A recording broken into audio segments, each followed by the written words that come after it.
₹2.45 ఇవ్వండి చంద్రబాబు గారికి కరెంటు, 45 పైసలకి ఇవ్వండి చాలు. 700 మెగావాట్లు ఏంటి, 1500 మెగావాట్లు కొను వాళ్ళ దగ్గర నుంచి ఇవ్వమనండి. ఎవడిస్తాడు? సెకి ఎందుకు ఇస్తోంది, అదాని ఎందుకు ఇస్తాడు? అదానీతో సెకి ఒప్పందం చేసుకుంది. ఒక అదానీతోనే కాదు, సోలార్ పవర్ ప్లాంట్లు అందరితో ఒప్పందం చేస్తుంది. అసలు ముందు ఈ ఒప్పందం గురించి చాలా మందికి తెలియదు. ఈ ఒప్పందం కాన్సెప్ట్ ఏంటి అంటే, ఒక అదానినే కాదు, భారతదేశంలో 1992 తర్వాతన ప్రైవేట్ పవర్ ప్రొడక్షన్ని ఎంకరేజ్ చేసాం.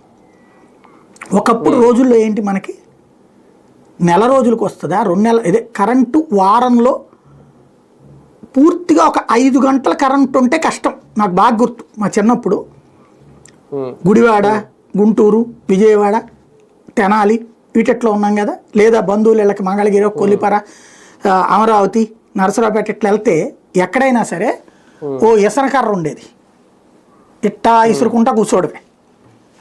రాత్రి పూట్ల 1 గంట వస్తే అద్భుతం. ఆ రోజుల్లో 1 గంట వస్తే, పగటి పూట 4 గంటలు 5 గంటలు. పట్టణాల్లో అయితే కాస్త ఎక్కువ ఉండేది, పల్లెల కంటే కూడా పట్టణాల్లో కాస్త ఎక్కువ కరెంట్ ఉండేది. పల్లె ప్రాంతాల్లో అయితే డాబాల మీద పడుకోవడమే, ఆ డాబాల మీద దోమలు ఫుట్బాల్ ఆడిస్తుంటాయి. దాని